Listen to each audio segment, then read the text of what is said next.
Okay, so today we're going to talk about, as Des said, I help people reinvent their careers, find what they love to do, find a career that's authentic to who you are and congruent with who you are.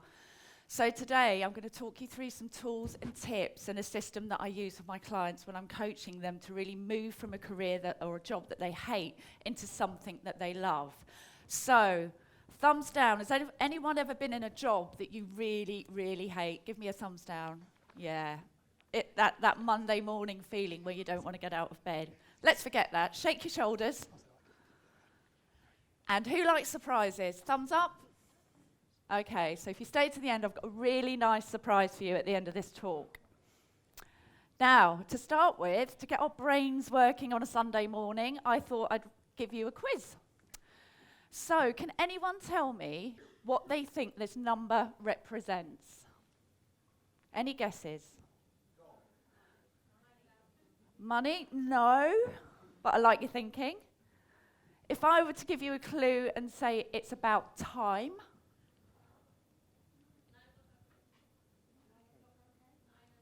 9 o'clock. Think about, no. Think about your working life. What do you think this number might represent? 90,000 in your lifetime. Correct. Would you mind passing that book back to the lady at the back there? Well done. We got there. Now these two numbers here. So we've got 55 and 92. What do you think? If you think about people being surveyed and asked a question about what is important in their career, what do you think the 92 represents? Absolutely right, being happy. And the 55, what could that represent? It's actually how many people are happy in their career. So 55% of people are happy in their career, but 92% of people in the UK feel it's important to be happy. So congratulations, well done. Pleasure. And what about this one? It's the last quiz, the last chance to win my book. Available at all good retailers. Well, most of them. That is correct, but not in this context. If we think about career change, what could that number represent? Yeah, who said that first? Lady there in the grey jumper, well done. Thank you. Thanks. So, when I was thinking about career change, I was thinking about marriage as well. Not something that I've rushed into yet, don't want to rush that, but anyway, thinking about careers, Alain de Botton, who is a philosopher, has written a book about why you will marry the wrong person.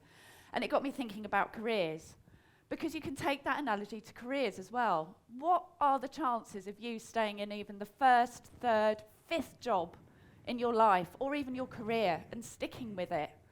It's highly unlikely. We're living in a world where the world is changing. We live in a global economy. Both parents may well be working. People are getting divorced, separated. We're having to pay for college fees for our children. So now I'd liken it to a bowl of spaghetti. Life's just a little bit more complicated and needs a bit more unraveling. So the chances of us sticking to the same career we started out with, very, very rare. So here's a story, my story. So I was born in the 70s. That's not an actual picture of me in the 70s. That's a Crime Watch reconstruction, by the way, taken last year in my brother's bedroom. There you go. So I was born in the 70s, and for anyone that remembers that time, it was pretty grim, actually. There was massive amounts of unemployment, unrest in London, riots, lots of troubles going on, lots of issues.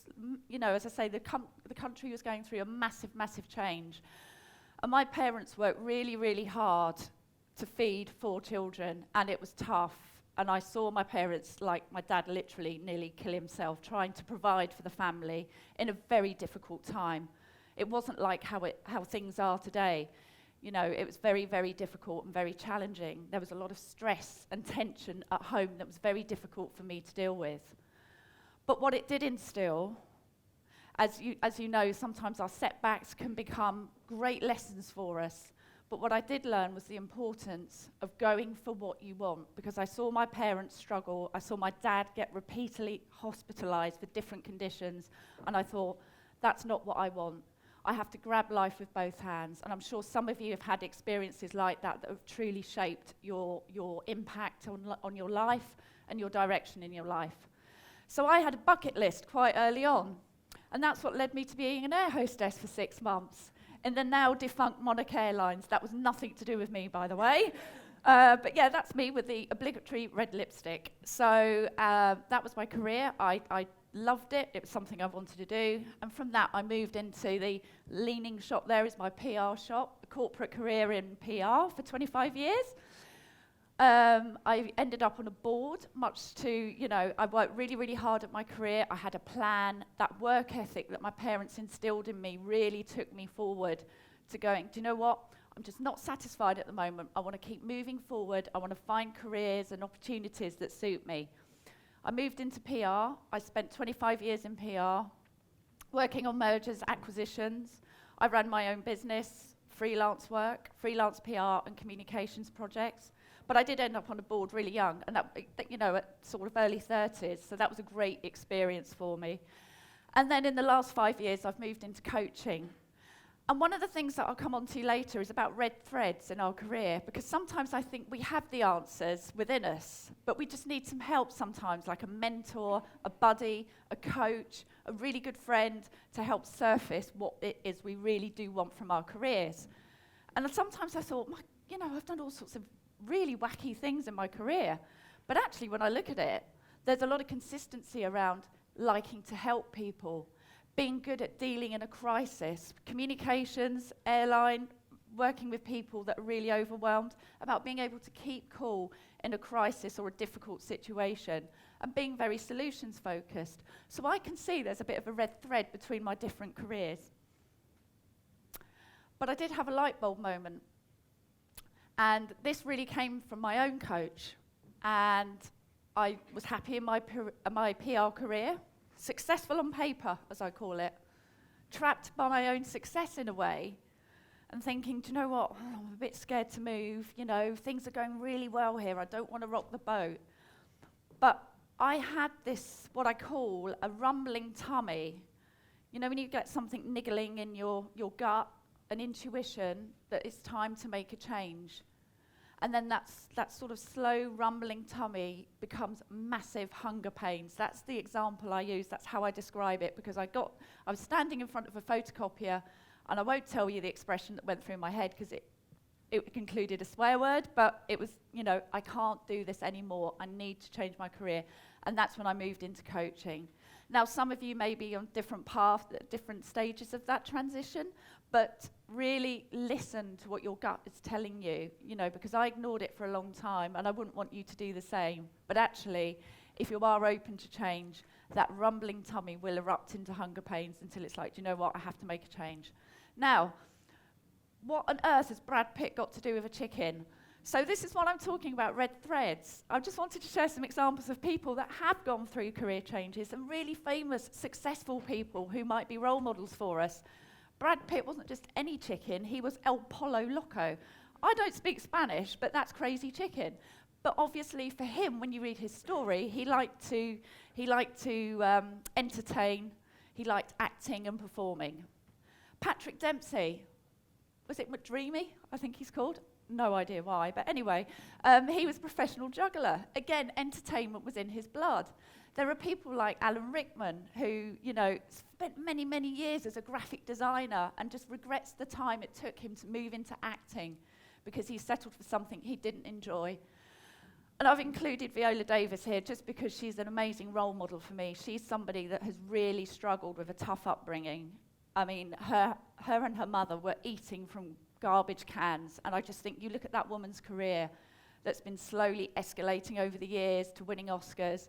What an amazing woman. And there are others like her who have really gone through hardship to become a world-leading successful actress. This is an example of somebody that I've worked with before, and again, this is going back to those red threads where sometimes we do have those answers about what drives us inside of us. but sometimes we just need someone to help us surface those answers, to help us find what we love to do. And this is a lady called Claire, who was working in the NHS. She was a nurse, completely burnt out. As you can imagine, it's a very demanding job. But she loved helping people, and she was really passionate about nutrition and health. So we worked together to help her combine the things that she loved to do to move her to a business that she could run still within the NHS, but as a consultant to help people with their nutrition and their health. Because she was so scared of letting go of that old identity and the things that she loved, her values about what the NHS was about, what she could help people to do. And she wanted to combine that with her love of nutrition and healthcare services. So she's doing really well. We've been able to bring that together. So I just wanted to share that to show what's possible. So let's think about it. Sometimes I use this tool with my clients quite a lot about where are you in your career. And it's a very simple traffic light system. Red, stuck, confused, banging your head against the wall, no idea what you want to do. You might be in the yellow zone in terms of you dislike your job, you've started looking at some alternatives, but you're not quite sure where you're going yet. And green means you're happy, satisfied, you love what you're doing. So I've got a free tool on this exercise. Please come and see me at the back to discuss any of the free tools or exercises I've mentioned today. But here are some of the questions that you might want to start asking yourself, to start identifying what really makes you you. Now, I'll come back to the red threads later, those themes that might carry through our career. But I wanted to include this because I actually heard this quote for the first time yesterday. And it's written by a lady called Bronnie Ware, who looks after people who are near the end of their lives, actually. And she's written a book called The Top 5 Regrets of the Dying. And the quote that really stood out to me when I heard it, and it was just yesterday in the car, I was listening, and she said, "I wish I'd had the courage to live my life on my own terms." And for me, that's about, we get so caught up in BS, minutiae, other people's drama, routine, fitting in to what other people expect of us. And actually, this is about living life on your own terms. And that quote really feels like a call to action for me, because I did not want to, having seen my dad being really ill, I did not want to see myself in that position. I did not want to see my brothers and sisters in that position. So I decided I had to keep being true and authentic to myself, and if that means reinventing myself 2 or 3 times in my life, I can live with that, because I can look back and say I lived it on my terms. Now, to do this, any change, I wanted to put this slide in because I feel it's important. Very often, we can have all the great goals and plans that, on paper, such as the earlier speaker said, we gave you lots of tools and techniques around goal setting, but actually it's about the mindset. Because without a mindset or a thinking style that's going to allow you to move towards growth, you can have all the goals you like, but you probably won't get there because you'll put the brakes on yourself. So those are things like negative mind chatter, I can't do this, I can't do that. And really exploring the fact, and I'd encourage anyone to look this up and research this in more detail. I spend a lot of time with my clients on the mindset of reinvention, being open. Growth mindset says, I can learn, I can adapt, I can move forward from setbacks. Fixed mindset says, it's everybody else's fault, I don't know what I'm doing, this is it for me, it's all my fault. We don't want to be in that mindset, we want to be in the growth mindset. So this is the red thread I was mentioning earlier.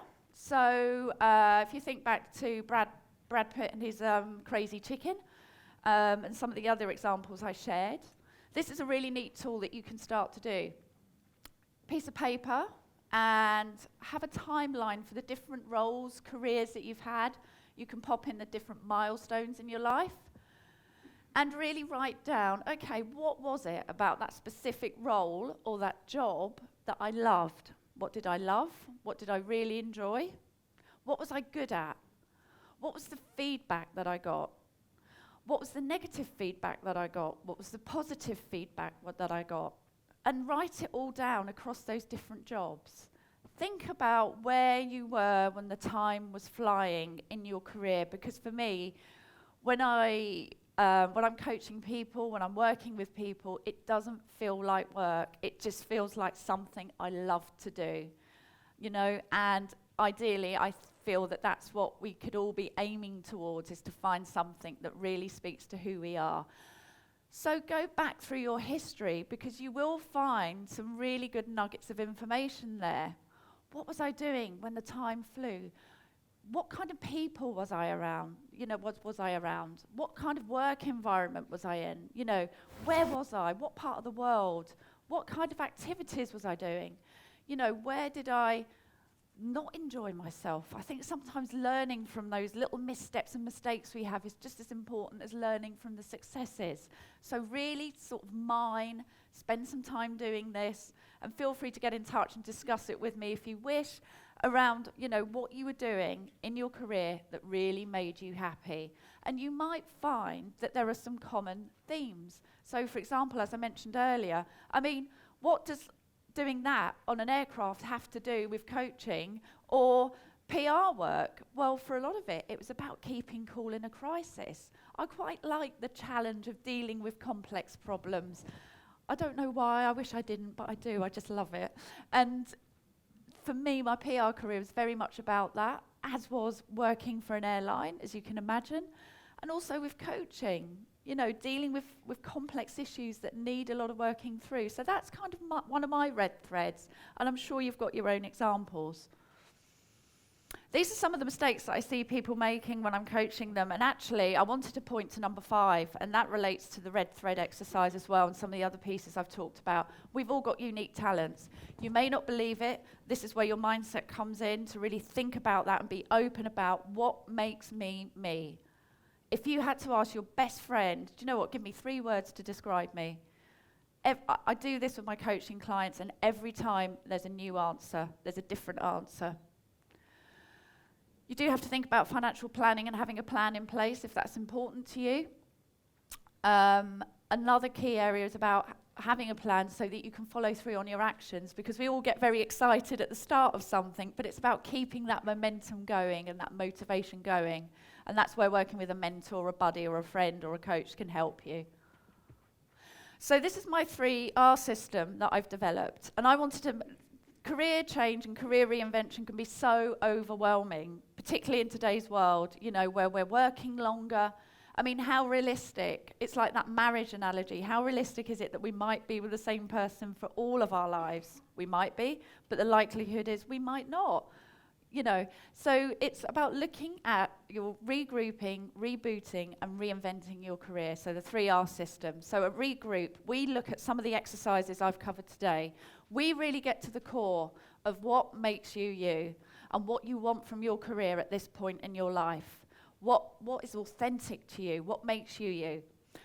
And then we do a bit of a reboot, which is much more about mindset, because as I mentioned, you can have all the great plans in place, but sometimes these beliefs come up about, oh, you know, I feel too old to change, I'm too young, I don't know what I want to do. And we help strip all of that back.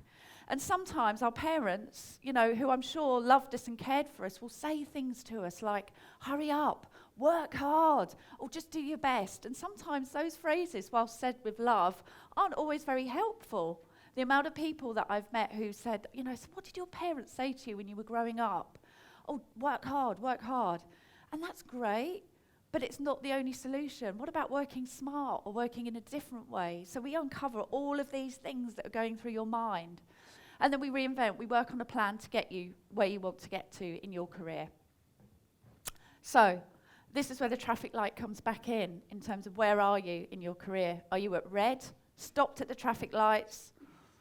Yellow, you've already thought about it, maybe you've taken some actions towards finding something you love to do, and green, you're happy and satisfied. Do you remember her? Anyway, so I'm going to introduce a bit more about the Career Reinvention Bootcamp, as I call it. So these are my tools and exercises that I offer. I work with hundreds of people on this program, and I've spent probably well over the 90,000 hours that somebody spends working in their entire lifetime developing this program. But you get all of this information. We have a Facebook group. We have weekly calls which are recorded, so they're placed into the private Facebook group. It's only for people that are subscribed to the program. You get a free copy of my book, free relaxation techniques, motivational resources, resilience resources. The weekly calls, as I mentioned, get placed into the Facebook group, and I'm there on a daily basis, so you can ask me anything you want to. I've also recorded some expert interviews of people that have reinvented their career quite drastically for you to get some inspiration about what they've done and how they've approached it. There are also freebies and bonuses along the way. And within that, you will get a call with me to make sure that your implementation plan is on point, that you have a specific plan to avoid those 5 mistakes I alluded to earlier. And then there's additional discounts to other products and services. This is getting really good feedback, and people are finding that they're just loving the weekly calls and being in a like-minded community of people that are going through the same challenges. Today, that value is $3,000 today. I usually sell it for $1,200. Today, I'm offering a special DES price. It's a DES discount, as I call it. So, so today you can find out more information at my stand, which is just outside, and just come and talk to me about anything about your career, any of the tools that I've talked about, and the system that I'm selling today at this special discount. And for me, this is really going back to that quote, living life on your own terms. It sounds weird to be talking about careers and then maybe say this next quote, but when you think about your headstone, will it say, do you know what, I wish I'd worked harder? I doubt it very much. I would imagine it would say something like, I'm glad I was happy. I'm glad I was true to myself. I'm glad I found my purpose and calling. I'm glad I loved the people that were important in my life and cherished those relationships. And just think back to that quote of the top 5 regrets of the people from the nurse that works in the nursing home, and how it's all about, for me, living life on your own terms. For me, it's about honouring those difficult challenges and circumstances I had when I was younger. Because if I didn't live life on my own terms, all of that suffering and anguish was for nothing. And I haven't honoured my parents by really going forth and living life on my terms. And it is possible in this day and age. I feel more now, more than ever, rather than in the 70s when we were all wearing flares and everything wasn't so hunky-dory, to be honest. Yes, there's turmoil in the world. Yes, there's difficulties. Yes, I know we all go through challenges in life, but we can learn through those challenges, learn through your career mistakes, use that fear that you might have as fuel to propel you forward and live life on your own terms. Thank you for your time today.